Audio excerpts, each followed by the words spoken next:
ನನಗೆ ಆಲ್ಮೋಸ್ಟ್ ಫೆಬ್ರವರಿಯಲ್ಲಿ ನನಗೆ ಗ್ಯಾಸ್ಟ್ರಿಕ್ ಆಗಿತ್ತು. ಸೊ ಸಿವಿಯರ್ ಗ್ಯಾಸ್ಟ್ರಿಕ್ ಆಗಿರೋದ್ರಿಂದ ನನಗೆ ಊಟ ಮಾಡೋಕ್ಕಾಗ್ತಾ ಇರಲಿಲ್ಲ. ಊಟ ಆಲ್ಮೋಸ್ಟ್ 2 ತಿಂಗಳಿಂದ ಊಟ ನಾನು ಮಾಡಿರಲಿಲ್ಲ.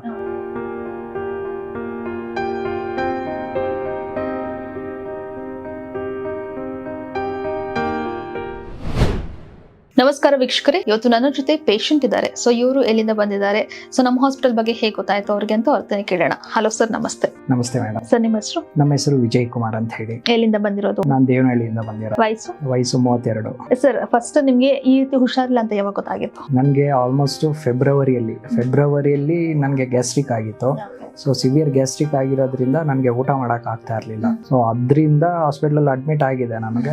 ಆಮೇಲೆ ವೇರಿಯಸ್ ಸ್ಕ್ಯಾನ್ಸ್ ಎಲ್ಲ ಮಾಡಿದ್ಮೇಲೆ ನನಗೆ ನ್ಯೂರೋ ಎಂಡೋಕ್ರೈನ್ ಸ್ಟೊಮಕ್ ಟ್ಯೂಮರ್ ಇದೆ ಅಂತ ಹೇಳಿ ಗೊತ್ತಾಯಿತು. ಅಲ್ಲಿಗೂ ಕೂಡ ಸುಮಾರು ಒಂದು 3-4 ಕಡೆ ನಾನು ಹೋಗಿ ಒಪಿನಿಯನ್ ಎಲ್ಲ ತೊಗೊಂಡೆ. ಯಾವುದೇ ಥರ ಕೀಮೊಥೆರಪಿ ಆಗಲಿ ರೇಡಿಯೋಥೆರಪಿ ಆಗಲಿ ಯಾವುದೇ ಥರ ನಾನೇನು ಶುರು ಮಾಡಿಲ್ಲ. ಡಾಕ್ಟರ್ಸು ಅದೇನು ಬೇಕಿಲ್ಲ ಅಂತ ಹೇಳಿದರು. ಸೊ ನನಗೇನೋ ಒಂದು ಇದು ವೇರಿಯಸ್ ಗೂಗಲ್ ಇದರಿಂದ ಮತ್ತು ಎಲ್ಲ ಇದು ಪುನರ್ಜನ್ಮ ಈ ಥರ ಒಳ್ಳೆ ಟ್ರೀಟ್ಮೆಂಟ್ ಕೊಡ್ತಾ ಇದ್ದಾರೆ ಅಂತ ಹೇಳಿ ಸುಮಾರು ರಿವ್ಯೂಸ್ ನೋಡ್ತಾ ಹೋದೆ. ಮತ್ತು ಕಸ್ಟಮರ್ಸ್ಗಳು ಮಾತಾಡೋದು ಆಗಲಿ, ಪೇಷಂಟ್ಸ್ ಆಗಲಿ ಯಾವ ಥರ ರಿಕವರಿ ಆಗಿದ್ದಾರೆ. ಸೊ ಆಲ್ಮೋಸ್ಟ್ ನಾನು ಸುಮಾರು 1 ಮಂತಿಂದ ಇದ್ರ ಬಗ್ಗೆನೇ ತುಂಬ ಸ್ಟಡಿ ಮಾಡ್ತಾ ಬಂದೆ. ಪುನರ್ಜನ್ಮ ಹೇಗೆ, ಹಾಸ್ಪಿಟ್ಲು ಏನೇ ಅಂತ. ಬಟ್ ಮೊದಲನೇ ಆಗಿ ಹೇಳಬೇಕಂದ್ರೆ ಬೆಂಗಳೂರಲ್ಲಿ ಬ್ರಾಂಚ್ ಇದೆ ಅಂತ ನಂಗೆ ಗೊತ್ತಿರಲಿಲ್ಲ. ಸೊ ನನ್ನ ಮೇನ್ ಫೋಕಸ್ ಏನಿತ್ತು, ಹೈದರಾಬಾದು ಒಂದೇ ಬ್ರಾಂಚ್ ಇರೋದು ಅಂತ ನಾನು ಅನ್ಕೊಂಡಿದ್ದು. ಮೋಸ್ಟ್ಲಿ ಅಲ್ಲಿ ಹೋಗೋಣ, ಫರ್ದರ್ ಏನಿದೆ ಟ್ರೀಟ್ಮೆಂಟ್ ಅಲ್ಲಿ ನೋಡೋಣ ಅಂತ ಹೇಳಿ. ಆಮೇಲೆ ಗೊತ್ತಾಯಿತು ಬೆಂಗಳೂರಲ್ಲೂ ಇದೆ, ಹಾಸ್ಪಿಟ್ಲು ಮಾಡಿದ್ದಾರೆ ಅಂತ ಹೇಳಿ. ಸೊ ಇಲ್ಲಿ ಬಂದೆ. ಫೆಸಿಲಿಟೀಸ್ ಎಲ್ಲ ಚೆನ್ನಾಗಿದೆ. ರಿಸೆಪ್ಷನ್ ಆಗಿರಲಿ, ಒಂದು ಗೈಡ್ ಆಗಿರಲಿ, ಪ್ರತಿಯೊಂದು ಚೆನ್ನಾಗಿ ನೋಡ್ತಾರೆ. ಸೊ ನನ್ನ ಒಂದು ಎಕ್ಸ್ಪೀರಿಯನ್ಸ್ ಏನಂದ್ರೆ, ಡಾಕ್ಟ್ರು ಆಲ್ಮೋಸ್ಟ್ ನಾನು 1 ಅವರ್ ಮೇಲೆ ಆಯ್ತು. ಆಲ್ಮೋಸ್ಟ್ 1 ಅವರ್ ಮೇಲೆ ಕುತ್ಕೊಂಡು ಎಲ್ಲ ಬಗ್ಗೆನೂ ಸ್ಟಡಿ ಮಾಡೋದು. ಸೊ ಅವರು ಕಾನ್ಫಿಡೆಂಟ್ ಕೊಟ್ಟಿದ್ದಾರೆ, ಇದರಿಂದ ಹೊರಗಡೆ ಬರ್ಬೋದು ವಿಜಯ್, ನಿಮ್ಗೇನು ಅಂತ ಏನು ಇದಿಲ್ಲ. ನಮ್ಮ ಟ್ರೀಟ್ಮೆಂಟು ಮೆಡಿಷನ್ಸ್ ತಗೋ, ಮತ್ತು ಊಟದಲ್ಲಿ ಡಯಟಿಷಿಯನ್ ಹೇಳಿದ್ದಾರೆ, ಕೆಲವೊಂದು ಪತ್ತೆ ಹೇಳಿದ್ದಾರೆ. ಸೊ ಅದನ್ನು ನೀವು ಫಾಲೋ ಮಾಡಿದ್ರೆ ಬೇಗ ರಿಕವರಿ ಆಗಿ ಹೊರಗಡೆ ಬರ್ಬೋದು ಅಂತ ಹೇಳಿ ಒಂದು ಕಾನ್ಫಿಡೆಂಟ್ ಕೊಟ್ಟಿದ್ದಾರೆ. ನನಗೂ ಕೂಡ ಒಂದು ಕಾನ್ಫಿಡೆಂಟ್ ಇದೆ. ಮೇನ್ ಏನಂದರೆ ಆಯುರ್ವೇದ ಪರಂಪರೆಯಿಂದ ಹಿರಿಕರು ಎಲ್ಲ ಆಯುರ್ವೇದ ಅನ್ನೋದಕ್ಕೆ ಅದಂತ ಒಂದು ಶಕ್ತಿ ಇದೆ. ಸೊ ಆ ಒಂದು ನಂಬಿಕೆಯಿಂದ ನಾನು ಈ ಹಾಸ್ಪಿಟ್ಲಿಗೆ ಬಂದಿದ್ದೀನಿ. ಪುನರ್ಜನ್ಮ ಅಂತ ಹೇಳಿ ಒಂದು ಒಳ್ಳೆ ಹೆಸರು ಕೊಟ್ಟಿದ್ದೀರಾ.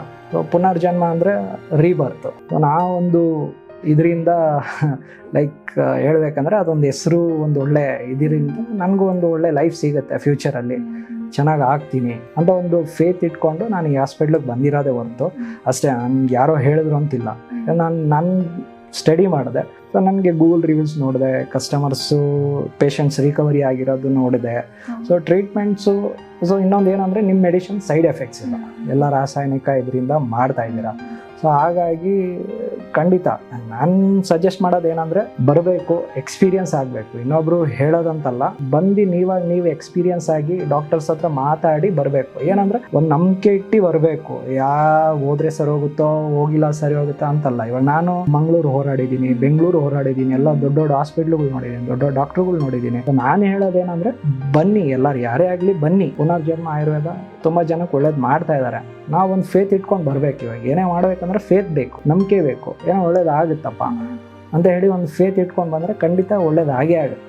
ಸರ್, ಈಗ ನೀವು ಮುಂಚೆ ಫೆಬ್ರವರಿಲಿ ಗೊತ್ತಾಯ್ತು ಅಂತ ಹೇಳಿದ್ರಿ. ಅದಕ್ಕಿಂತ ಮುಂಚೆ ನಿಮ್ಗೆ ಏನಾದ್ರು ಅದೇ ರೀತಿ ಕಾಣಿಸ್ತಾ ಇತ್ತು ಅಂದ್ರೆ ಹೊಟ್ಟೆ ಉರಿ ಅಥವಾ ಏನಾದ್ರು ಸುಸ್ತು? ನನಗೆ ಆ ಥರ ಹೊಟ್ಟೆ ಉರಿ ಅನ್ನೋದು ಇರಲಿಲ್ಲ. ಸ್ವಲ್ಪ ಓಡಾಡೋದಕ್ಕೆ ಸ್ವಲ್ಪ, ಇವಾಗ ಅದು ಟ್ಯೂಮರ್ ಆಗಿರೋದ್ರಿಂದ ಓಡಾಡೋದಕ್ಕೆ ಸ್ವಲ್ಪ ಕಷ್ಟ ಆಗ್ತಾ ಇದೆ, ಅದು ಆಗಿದೆ. ಮತ್ತು ಊಟ ಆಲ್ಮೋಸ್ಟ್ 2 ತಿಂಗಳಿಂದ ಊಟ ನಾನು ಮಾಡಿರಲಿಲ್ಲ. ಈಗ ನಾರ್ಮಲಿ ಎಲ್ಲ ಊಟ ತಗೋತಾ ಇದ್ದೀನಿ, ಶಕ್ತಿ ಇದೆ. ಯಾವುದೇ ಥರ ಏನು ನಾನು ಹೆಂಗಿದ್ದೀನಿ ಹಂಗೆ ಇದ್ದೀನಿ. ಬಟ್ ಏನಂದರೆ ಓಡಾಡೋದು ಒಂದು ಸ್ವಲ್ಪ ಎಫೆಕ್ಟ್ ಆಗಿರೋದ್ರಿಂದ ನಾನು 2-3 ತಿಂಗಳಿಂದ ಕೆಲಸಕ್ಕೆ ಹೋಗಿಲ್ಲ. ಅದೊಂದೇ ರೀಸನಿಂದ. ಸೊ ಅದಕ್ಕೋಸ್ಕರ ನಾನು ಬೇಗ ಒಳ್ಳೆ ಟ್ರೀಟ್ಮೆಂಟ್ಗಳು ತೊಗೊಂಡು ಬೇಗ ಚೆನ್ನಾಗಿ ಆಗೋಣ ಅಂತ ಹೇಳಿ ನಾನು ಬಂದಿರೋದು. ಸರ್, ಇವಾಗ ಒಂದು ನಂಬಿಕೆ ಇಟ್ಕೊಂಡು ನಮ್ಮ ಹಾಸ್ಪಿಟಲ್ಗೆ ಬಂದಿದ್ದೀರಾ, ಡಾಕ್ಟರ್ ಕೂಡ ಕನ್ಸಲ್ಟ್ ಮಾಡಿದ್ದೀರಾ. ಸೊ ನಂಬಿಕೆ ಬಂದಿದೆ ಅಂತ ಕೂಡ ನೀವೇ ಹೇಳ್ತಾ ಇದ್ರ. ಆದಷ್ಟು ಬೇಗ ಗುಣಮುಖರಾಗ್ಲಿ ಅಂತ ಕೂಡ. ಅಲ್ಲ, ಖಂಡಿತ ಇವಾಗ ನಾವು ಫೇತ್ ಇಟ್ಕೊಂಡೇ ಬರಬೇಕು, ಎಲ್ಲಾದು ಏನೇ ಆಗಲಿ. ಇವಾಗ ನಾವೊಂದು ಟ್ರೀಟ್ಮೆಂಟ್ ತಗೋಬೇಕಂದ್ರೂ ನಾವು ದುಡ್ಡು ಕೊಟ್ಟು ಟ್ರೀಟ್ಮೆಂಟ್ ತಗೋಬೇಕು. ಅಯ್ಯೋ, ದುಡ್ಡು ಕೊಟ್ಬಿಟ್ಟೆ ಟ್ರೀಟ್ಮೆಂಟ್ ಕೊಟ್ಟರು ಸರಿ ಹೋಗ್ಲಿಲ್ಲ ಅನ್ನೋದು ಸಂಶಯ ಇರಬಾರ್ದು. ಏನೇ ಮಾಡಬೇಕಂದ್ರೆ ನಾವು ಫೇತ್ ಇಟ್ಕೊಂಡು, ದೇವರೊಬ್ಬ ಕಾಪಾಡೋನು ಇರ್ತಾನೆ. ನಾವು ಫೇತ್ ಇದ್ರೆ ನಮ್ಗೆ ಒಳ್ಳೇದಾಗೇ ಆಗುತ್ತೆ ಅಷ್ಟೇ. ನಮ್ಗೆ ಆ ನಂಬಿಕೆ ಇದೆ. ಸರ್, ಆದಷ್ಟು ಬೇಗ ಗುಣಮುಖರಾಗ್ಲಿ ಅಂತ ನಾವು ಕೂಡ ಬಯಸ್ತೀವಿ. ಖಂಡಿತ. Thanks madam.